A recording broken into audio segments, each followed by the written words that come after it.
തനിമ ചോരാതെ കലോത്സവത്തെ വരവേൽക്കാനൊരുങ്ങി കോഴിക്കോട് ബീച്ച്. കോഴിക്കോടിന്റെ സ്വന്തം ഉപ്പിലിട്ടതും ഐസ് ചുരണ്ടിയും അതിഥികളെ കാത്തിരിക്കുകയാണ്. പുറംനാടുകളിൽ നിന്ന് വരുന്നവരാരും കോഴിക്കോട് കാണാതെ പോകില്ല. അതുകൊണ്ട് തന്നെ കലോത്സവത്തിൽ പ്രതീക്ഷ അർപ്പിച്ചിരിക്കുകയാണ് ബീച്ചിലെ ചെറുകിട കച്ചവടക്കാർ. സാമൂതിരിയുടെയും കുഞ്ഞാലിമരയ്ക്കാരുടെയും ചരിതമുറങ്ങുന്ന കോഴിക്കോട്. ഓരോ പടയോട്ടത്തിനും സാക്ഷിയായ കടപ്പുറം. ദേ ഈ കടലിരമ്പും പോലെ കലാകേരളത്തിന്റെ മനസ്സും ഇരമ്പുകയാണ് കോഴിക്കോട്ടേക്ക്.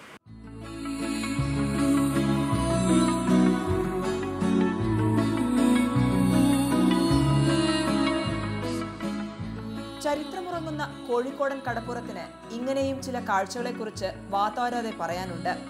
ഐസ് ചുരണ്ടിയും ഉപ്പിലിട്ടതും തുടങ്ങി നാവിൽ വെള്ളമൂളിക്കുന്ന കാഴ്ചകൾ, നീലാകാശത്തേക്ക് പട്ടം പറത്തി മനസ്സിന്റെ ഭാരം കുറയ്ക്കുന്ന കാഴ്ചകൾ, കടലിനെയും കലയെയും ഒരുപോലെ നെഞ്ചിലേറ്റുന്ന കോഴിക്കോട്ടുകാർക്ക് ഈ തീരത്തെ കാറ്റേൽക്കാതെ ഒരു ദിനം കടന്നു പോകുക തന്നെ പ്രയാസം.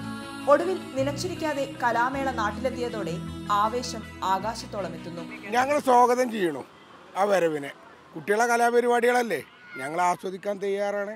കാണാൻ കേൾക്കുക, പാട്ടുകളൊക്കെ ഉണ്ടാവില്ല, അപ്പോൾ കേൾക്കും ചെയ്യുക, കാണുകയും ചെയ്യുക. ഡാൻസ് ആകുമ്പോൾ കാണാം, പാട്ട് കേൾക്കുക, നല്ല ഉഷാറാണ്. ആസ്വദിക്കാൻ തയ്യാറായിട്ടിരിക്കുകയാണ്. വരട്ടെ.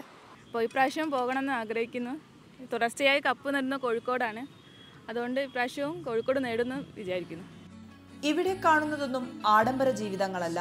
അന്നന്നത്തെ അന്നത്തിനായി ചെറുകിട കച്ചവടങ്ങൾ നടത്തുന്നവർ.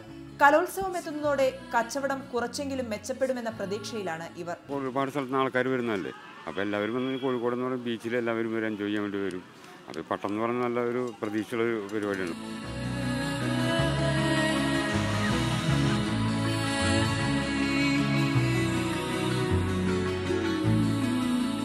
അപ്പോളേ നിങ്ങളൊക്കെ കേട്ടില്ലേ, ഇവിടെ ഐസ് ചുരണ്ടിയും ഉപ്പിലിട്ടതും മനസ്സ് നിറയെ സ്നേഹവുമായി കുറേ പേര് കാത്തിരിക്കുന്നുണ്ട്. വേഗം കേട്ട് പോന്നോണേ. ക്യാമറമാൻ സോനു വെള്ളിമാടുകുന്നതിനൊപ്പം രമ്യശ്രീ രാധാകൃഷ്ണൻ, റിപ്പോർട്ടർ, കോഴിക്കോട്.